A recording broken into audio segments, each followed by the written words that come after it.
Jadi bibitnya bisa dilakukan itu.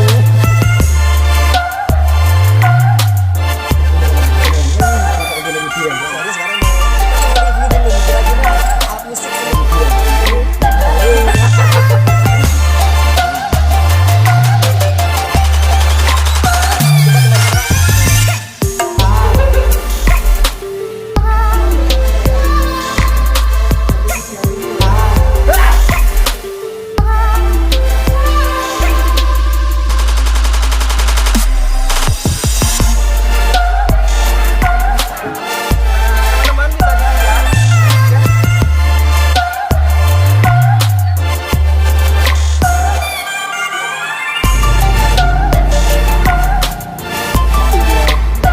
Ini kok dia seperti ini. Ya, ini saya benar-benar happy.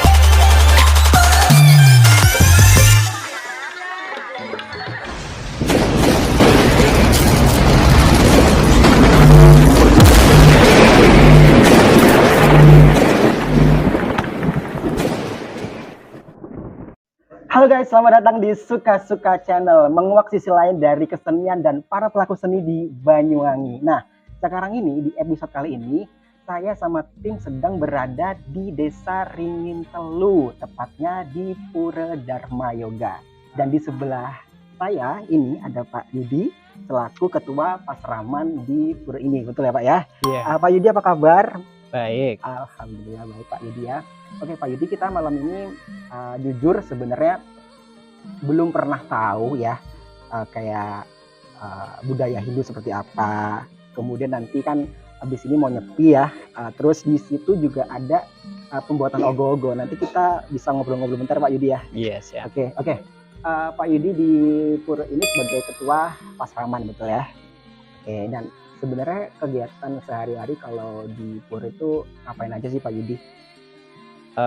Baik, untuk kegiatan sehari-hari keumatan kita di dalam ajaran agama Hindu itu kita diajarkan 3 kali dalam bersembahyang yang disebut dengan Trisandia. Sanja. Jadi kegiatan kami sehari-hari di pura ini juga melakukan kegiatan itu yang dipimpin oleh Romo Mangku. Oke.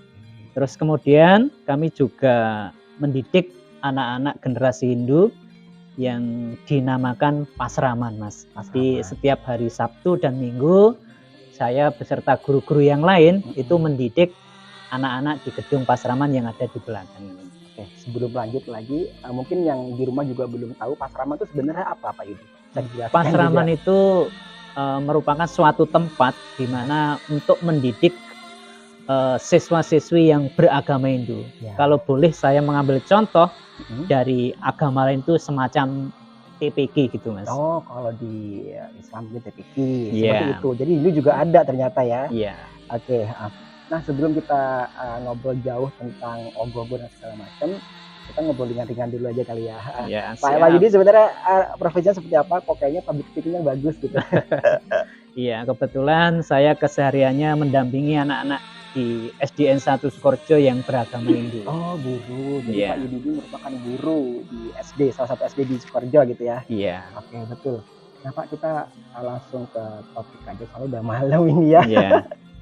Jujur sebenarnya terima kasih sekali Pak Yudi dan semua yang ada di Pura ini, soalnya kita sudah diberi kesempatan untuk ngobrol-ngobrol ya. Jadi terima kasih sekali lagi. Nah, habis ini berarti nyepi itu tanggal berapa ya di tahun ini tepatnya? Bulan ini kan ya, bulan ini ya? Iya, bulan ini di tanggal 22 ya. 22 Maret. Iya. Ya. Oke. Saya penasaran juga sebenarnya. Saya kan sebenarnya orang awam lah tadi saya bilang seperti itu tentang masalah Hindu. Dan kenapa sih Pak Yudi kalau di Hindu itu pasti selalu ada ogoh-ogoh kalau misalkan mau besoknya nyepi harinya itu ada filosofinya nggak sih sebenarnya? Iya. Bisa dijelaskan? Baik, sebelum saya menjawab lebih jauh terkait dengan pertanyaan Mas terkait dengan ogoh-ogoh, bahwasanya pelaksanaan hari suci Nyepi itu ada beberapa rangkaian. Betul. Yang pertama itu dinamakan melasti. Jadi melasti itu merupakan pembersihan Buana Agung yang biasanya kita berada di tepi pantai untuk kegiatannya. Oh. Kemudian yang kedua yaitu Taur Agung Kesanga di mana yang identik biasa diadakan dengan ogoh-ogoh. Ogoh-ogoh itu merupakan sebuah penggambaran Mas sebenarnya buta kala, yaitu sifat-sifat yang tidak baik yang dimiliki oleh manusia. Jadi di dalam ajaran agama Hindu itu manusia itu digambarkan punya dua sifat. Yang pertama namanya Daiwi Sampat, yaitu sifat-sifat yang baik, sifat-sifat yang diajarkan oleh para dewa. Yang kedua yaitu sifat Asuri Sampat, ini boleh dikatakan sifat-sifat yang dimiliki oleh setan, Mas. Sifat-sifat yang tidak baik. Makanya sifat-sifat yang tidak baik itu digambarkan sebuah ogoh-ogoh, yang mana sifat-sifat yang tidak baik itu nanti kita bakar, kita lebur agar nanti di dalam pelaksanaan nyepi itu kita benar-benar bersih gitu, Mas. Itu penjelasannya benar-benar yang apa ya, luar biasa gitu. Maksudnya berarti si ogoh-ogoh itu sebenarnya penggambaran sifat manusia yang buruk ya. Jadi dipresentasikan dengan kayak ogoh-ogoh itu tadi. Dan pasti serem ya, maksudnya wajahnya gitu serem gitu loh. Dan kenapa sih emang harus dibakar ya? Maksudnya harus dibakar karena kan bikinnya juga pasti apa ya, susah, terus perlu berhari-hari juga. Itu kayaknya kenapa nggak sayang gitu kalau misalkan dibakar gitu? Iya. Pembakaran itu kan sebuah proses pemusnahan, Mas. Jadi apa yang dimiliki ogoh-ogoh mulai dari seperti yang jenengan sampaikan, mulai yang serem-serem, yang jelek-jelek itu kita bakar gitu, Pak. Dalam artian kita lebur semuanya, sudah tidak ada lagi buta kala yang melekat pada diri manusia ketika kita menjalankan catur brata penyepian. Tapi apakah ada kalau misalkan ogoh-ogoh yang bukan yang serem gitu? Nggak ada ya? Karena kan tujuan dari awal emang merepresentasikan buta kala ya. Buta kala tadi atau kelakuan yang buruk dari manusia gitu ya. Iya. Kalau yang tidak serem juga ada, Mas, tapi kebanyakan yang serem-serem itu yang banyak. Oh iya. Dan proses pembuatan ogoh-ogoh biasanya berapa hari, Pak Yudi? Kalau boleh tahu. Jadi ini tidak memakan waktu yang lama ya, karena anak-anak perada ini sudah terbiasa. Dia dalam tiap tahunnya sudah membuat. Itu tergantung sebenarnya kita sendiri. Kalau kita luangkan waktu dalam satu hari misalnya 3 jam sampai 4 jam, saya kira tidak sampai 2 minggu 2 ogoh-ogoh sudah selesai, Mas. Oke, berarti hamin berapa nih hamin berapa dari nyepi membuat ogoh-ogoh biasanya? Hamin sebulan kemarin atau? Kita awali hamin 20 hari. Iya, hamin 20 hari sudah kita awali. Hari ini kebetulan sudah selesai, tinggal finishing beberapa yang kurang sempurna. Itu saya tadi lihat ada 2 ogoh. Emang setiap tahunnya bikin 2 ogoh atau gimana, Pak Yudi? Relatif, Mas, sebenarnya. Kebetulan tahun ini bikin 2. Kemarin itu kita pernah bikin 5, bikin 7 itu. Jadi ini momentum ya, setelah kita kemarin libur karena pandemi. Betul sekali. Mungkin awal ini kita bikin 2, mungkin nanti kita sudah normal kita buat yang lebih banyak lagi. Oke. Nah, kalau untuk kerangka sendiri itu dari apa? Dari kayu atau dari besi atau apa gitu? Kebetulan itu yang dipakai kerangkanya dari kayu dan bambu, Mas. Kayu dan bambu. Iya. Itu pasti berat ya pasti. Ya lumayan. Lumayan. Nah, untuk masalah desain si buta kala ini, apakah ada orang yang khusus untuk mendesain nanti bakal kayak gini nih ogoh-ogohnya nih tahun ini gitu? Gimana, Pak Yudi? Kita serahkan di pemuda Hindu yang disebut dengan Prada, Mas. Di organisasi Prada lah yang mendesain sampai terbentuknya seperti malam hari ini itu. Tapi itu tiap tahun pasti beda buta kalanya? Iya, beda. Berarti gini, kalau setiap tahun beda buta kala itu berarti emang di kehidupan hidup atau mungkin ya, itu memang seperti itu perwujudannya? Iya. Kurang lebih seperti itu? Iya. Iya. Pak Yudi, yang namanya ogoh kan pasti besar ya, pasti kalau bahan-bahannya juga pasti beli nggak sih atau cari bambu gitu tuh gimana? Pasti beli atau gimana?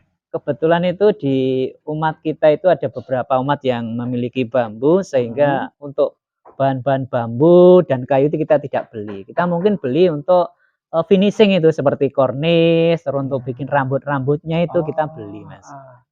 Terus kalau bikin ogoh-ogoh itu kira-kira budgetnya berapa sih, Pak? Jadi kalau saya penasaran soalnya kan pasti bagus, terus kayak bener-bener nyata, serem gitu loh. Pasti budgetnya banyak nggak sih, Pak? Sebenarnya ya relatif juga, Mas ya. Tidak terlalu mahal juga sih. Range-nya It- berapa nih kira-kira? Itu satu itu ya nggak sampai 1 juta nggak habis sebenarnya. gitu Itu kalau ya. kita bikin model sederhana kayak yang di depan itu. Itu sederhana, termasuk Iya, sederhana ya? iya, Saya ngerasa udah wah banget sih soalnya gitu.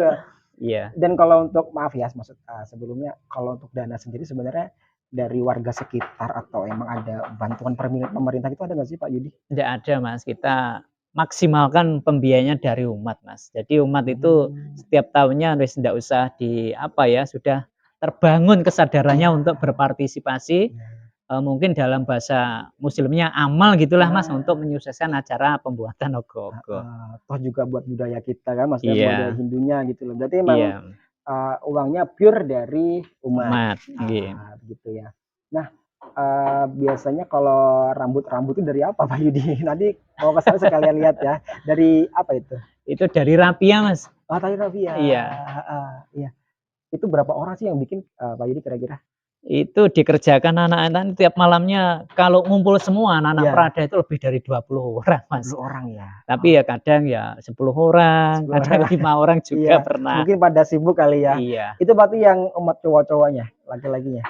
Sama Mas itu seperti yang Apa kita lihat di depan perempuan ikut berpartisipasi Iya. juga? sama. Oh, jadi emang bener-bener Yang cowok buat sama rambut itu anak-anak perempuan malah cewek. itu. Mungkin lebih telaten kali ya.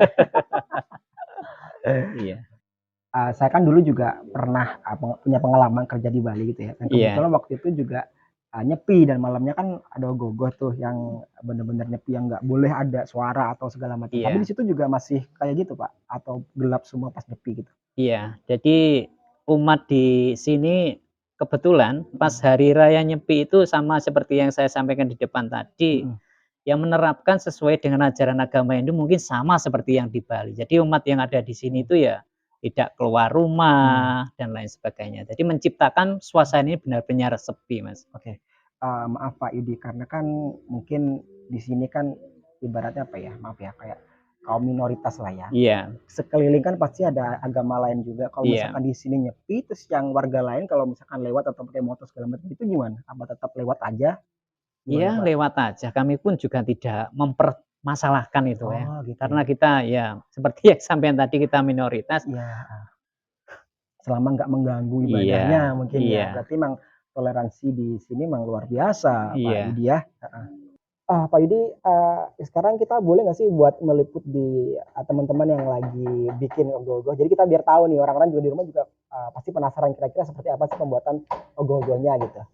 Monggo boleh ya? dengan senang hati saya persilakan. Oke. Monggo Oke, katuran. guys, kita ke sana, kita mau lihat pembuatan ogoh-ogohnya. Yuk. Oke guys, jadi di belakang saya ini seperti yang kalian lihat adalah proses pembuatan ogoh-ogoh yang tadi sempat kita bahas sama Pak Yudi. Nah, kalau dari deket ya detailnya seperti ini, bisa dilihat. Jadi ini sebenarnya dari apa kalau yang kulit-kulitnya gini Pak Yudi? Ini terbuat dari bambu yang dianyam sama Prada, kemudian dikasih kornis untuk finishingnya. Oh, jadi finishingnya pakai kornis ya? Iya. Oh, dia pakai cincin loh. Iya. Jadi mungkin kalau ini kan belum jadi sebenarnya, tapi udah kelihatan serem banget. Tadi mungkin kalau misalkan pas hari H mungkin lebih serem lagi ya. Iya. Ini kira-kira sudah berapa persen Pak Yudi? Kalau boleh dipresentasikan sudah 95% ini. Oh, Tinggal 5% lagi sudah selesai. oh, gitu. Karena hampir mendekati hari H ya. Iya. Kita bisa pindah ke sebelah sini Iya, lagi. silakan. Kalau di sini bisa dilihat ini lebih kecil ya ogoh-ogohnya. Ini temanya apa nih? Kok pakai rambut kuning gitu loh, lebih lucu kayaknya nih ya. Iya. Ini Oh, ini cewek ini ya. sengaja dibuat kecil, nanti diperuntukkan yang bawah itu anak-anak kecil juga, anak-anak asrama. Oh, iya. Jadi anak-anak kecil pun dapat kesempatan buat Iya. ngangkat ini ya. Iya, ini Oke. yang kecil ini. Iya.